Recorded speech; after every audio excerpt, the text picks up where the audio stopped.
Taylor Swift, come on. Oh,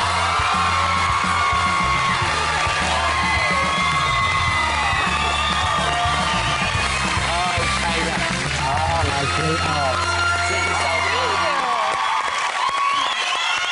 Hi. Hey. How's it going? I love you. Good to see you. Really? You've got all the fans in, Taylor. They're awesome. They are. I love the English fans over here. It's so awesome. They come up with really creative gifts. Oh, do they? What have you had? What sorts of gifts? Things. Well, you guys really pay attention well. I've noticed that because I have this little inside joke. I guess it's not really an inside joke anymore, but I call London Fundin because it's fun here. Why'd you have fun? Yeah, and so I brought something along, an example of a very creative fan gift that I got earlier today. Well, have you got it with I'm very you? proud of it. Hold on one second. They're really awesome.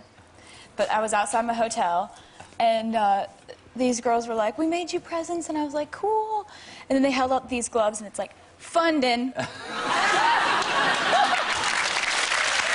So creative. They've got a lot of time on their hands. You know what I get?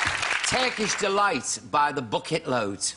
Nice. And lick it, but there's only so much I can eat. And you said one time in an interview probably that you liked I them. love Turkish Delight. Henry, it's pouring through the letterbox. Turkish Delight. Listen, congratulations. 5 times platinum. That is remarkable. Thank you. You must be delighted. You must be delighted. And you've added some new songs as well. I have. Yeah. I added 6 new songs because, you know, there are some people that are just discovering my music now, but then there are a lot of people who got the album a year ago when it came out. And I wanted to put some extra songs on the album and re-release it. And I'm so thankful, honestly. I never expected all of this. I'm 15. If I was 15, I knew Jack and Henry, I'd really relate to that song. I mean, Thank you. There must be so many 15-year-olds now when they hear that, they go, "Oh, I'm not the only one. Somebody understands me." Well, thank you. That's actually the next single over here, and it comes out on Monday, so wish me luck. Oh, no, you don't need any luck. Taylor, go straight in, no problem. I read that you write songs because you were lonely. Is that right? You started to write songs because you were lonely? I started writing poetry and writing in journals because I needed a way to vent. So the first... Is this vent anger? Well, vent anger, vent sadness, Dear Diary, today I saw a cute boy, I don't think he likes me, like that sort of thing. And then I ended up writing songs about exactly the same thing. Yeah, and you're not afraid about being direct in these songs, are you? You get to the point. Yeah, I mean, I really don't hesitate. I like to put details into the songs. Sometimes I'll throw in names. I know, you got to be careful, Henry, with this lady. I'm not very subtle about who I write songs about at all. No. If you cross her, you know, Henry, you'll end up in a song. See, it's true, isn't it? That is sort of my philosophy in life, you know, and in love. It's like, you know, I could worry about whether it's a little too harsh to write songs that are so direct about people, but I feel like if guys don't want me to write bad songs about them, then they shouldn't do bad things. Mean things to you, exactly. Sort of makes sense there. Yeah. Revenge is a dish best served cold. Or warm. I'm not bothered as long as I get my own back. Do you know, Taylor, there's a lot of songs here, I've been listening to the album, about heartbreak. Have you had your heart broken lots of times? Please tell me you haven't, because I can't bear it. I think that there's a difference between getting your heart broken and getting let down. Yeah. Getting let down is when, you know, you think somebody's one way and then they turn out to be a completely different person, or they lie to you. Yeah.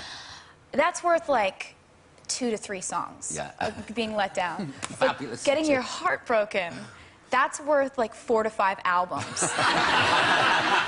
So I try to look at it on the bright side of things, is that, yeah, if you've had your heart broken, it's like, oh, that's sad, but it's very productive. Yeah. Jack, you'd love that. Do you believe one day that someday, you know, in the words of the song, someday your prince will come? Yes, I do you? Actually. I think that it's important to be hopeful. Yeah. I try to balance out being realistic and being hopeful. But I love fairy tales, and I love getting to dress up like a princess in music videos and have happy endings. Well, you've got to look at Princess Aurora, don't you think, Henry? Really, but very wise for such a young woman. I was just going to say that. You've got a wise head on your shoulders there. Where does this come from? Thank you, first of all. That's really nice. I think that I just... You're nobody's fool, are you? No, you're not, though.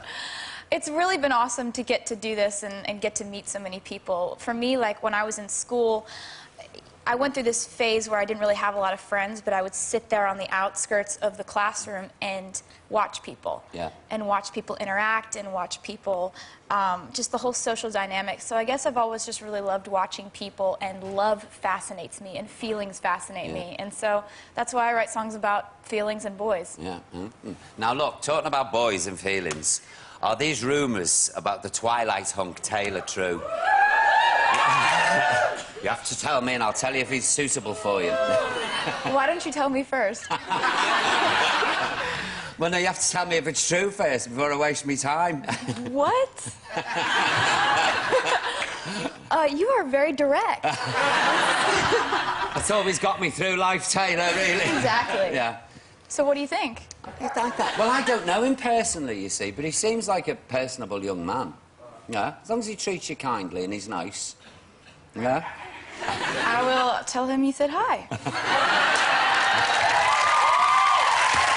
Good girl. And if he doesn't look after you, you know where I am, OK? And I'll deal with it. Definitely. How does it feel being voted the prestigious Entertainer of the Year at the Country Music Awards? Oh, I mean, my that's gosh. a real accolade, isn't it? That really is. It is unbelievably mind-blowing to me that that sort of thing could happen to me in my It's life. glorious, isn't it? I think back to that, and it was a night that I never expected to happen to me. And that's something that, I would watch that award show on TV every year, and always wait till the end to see who would win Entertainer of the Year. And I thought that was unattainable. Yeah. And to have won that award, I'm beside myself. I'm still floating on a cloud. Good for you. Did you celebrate with cereal? I did! I knew it! I remember last time we were talking about cereal. You love a cereal. And is that what you did? You went and had a bowl of cereal? I went home, and my mom and my dad and I sat at the kitchen table and ate cereal and just kept saying to each other, did you ever think this would happen? No, I never thought this would happen. And we just sat there all night just talking about all of the play rehearsals that they drove me to when I was 9, and my second grade music teachers, and all the people who put so much work into putting my stage together every night. All that stuff was running through my head as I was winning those awards, and so that's what we talked about that night. Wonderful. Taylor, I think you're a glorious young woman, and long may you reign. Thank you. Ladies and gentlemen, please, Taylor Swift. Come on, let's hear it. Remarkable.